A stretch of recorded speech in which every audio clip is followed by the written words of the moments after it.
एक निवेदन करना चाहूंगा। बुधवार के दिन अष्टमी है, दुर्वाष्टमी। जिनको शुगर की बीमारी हो, बीपी हो, उनसे निवेदन करूंगा, गणेश जी का दांत जो टूटा हुआ है, उस टूटे हुए दांत के भाग की ओर 5 दुर्वा, सफेद दुर्वा, पानी का जो जलाशय होता है, कुआं होता है, बावड़ी होती है, तालाब होता है, नदी होती है, वहां लगती है सफेद दुर्वा। 5 सफेद दुर्वा टूटे हुए दांत की ओर समर्पित कर दें। बुधवार के दिन, अष्टमी तिथि, दुर्वाष्टमी के दिन दोपहर में ठीक 12 बजे वही दुर्वा 5 मिनट बाद उठा लें और उस दुर्वा को एक एक दिन में सुबह खाली पेट एक एक दुर्वा को खा लें। महाराज, आपका शुगर और बीपी लेवल में मिलेगा। जांच करना, आपके पास में जांच की मशीन हो तो अवश्य करिए। प्रेम, अगर आपने देवता से भी प्रेम करा है, भगवान से प्रेम करा है, तो भगवान रोग, बीमारी, कष्ट, दुख, दरिद्रता दूर। शिव महापुराण के कुमार खंड में श्री वेदव्यास जी लिखते हैं, वेदव्यास जी वर्णन करते हैं कि जिसके घर में भगवान गणेश की नृत्य की मूर्ति लगी रहती है, उस घर में जितने भी परिवार के लोग रहते हैं, वो कहीं ना कहीं 24 घंटे काम में लगे रहते हैं, पर उनको शांति रत्ती भर की नहीं मिलती है। यहां तक का व्याख्यान शिव महापुराण करती है। महाराज,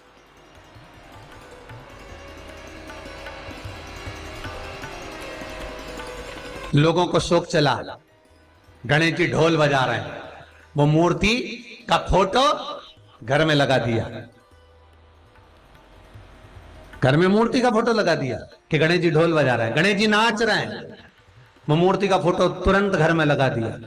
वेदव्यास जी ने कुमार खंड के अंदर वर्णन करा, यदि देवता की अपमानजनक मूर्ति या स्मरण पूजन का भाव अगर कहीं लगाया भी जाता है, तो उस घर में शांति रत्ती भर की नहीं रहती है। महाराज, यहां तक शिव महापुराण कहती है कि भगवान शंकर का शिवलिंग आप घर के अंदर रख सकते हो, भगवान शंकर का शिवलिंग घर में रखकर पूजन कर सकते हो, भगवान शंकर के शिवलिंग का आप स्मरण कर सकते हो, भगवान शंकर के शिवलिंग की आप पूजन कर सकते हो। पर शंकर, जब शिवपुराण खुद कह रही है कि शंकर का जो भौतिक स्वरूप है, शंकर का जो शारीरिक स्वरूप है, जैसे आप शिव महापुराण के पीछे जो बैनर देख रहे हो, इस बैनर में शंकर जी का जो स्वरूप दिखाया जा रहा है, ऐसी मूर्ति तप करने वाली, ऐसी मूर्ति आशीर्वाद देने वाली, ऐसी मूर्ति जो भगवान शंकर का मूल स्वरूप दर्शाती हो, ऐसी मूर्ति घर के अंदर नहीं रखी जाती। स्वयं शिव महापुराण कर रही।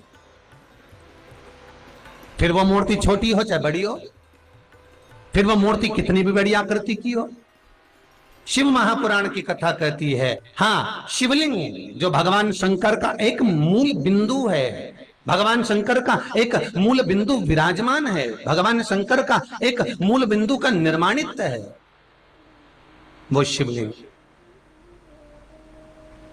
आप छोटे से छोटा, बड़े से बड़ा कैसा भी रख सकते हो। और बहुत ध्यान देना, आपको कथा शिवलिंग शिव महापुराण गंगवार परिवार लखनऊ द्वारा जो सुनाई थी, उसमें कहा था कि घर में अगर नर्मदेश्वर शिवलिंग विराजमान है तो तुम्हारी मर्जी पड़े तो तुम जल चढ़ाओ, तुम्हारी मर्जी पड़े तो स्नान कराओ, तुम्हारी मर्जी पड़े जो करो, नहीं भी चढ़ाओगे तो भी शंकर श्राप नहीं देते, तो भी शंकर कुछ नहीं कहते। महाराज, मूर्ति का भाव बहुत ध्यान देना। महाराज, उस गणेश के स्वरूप को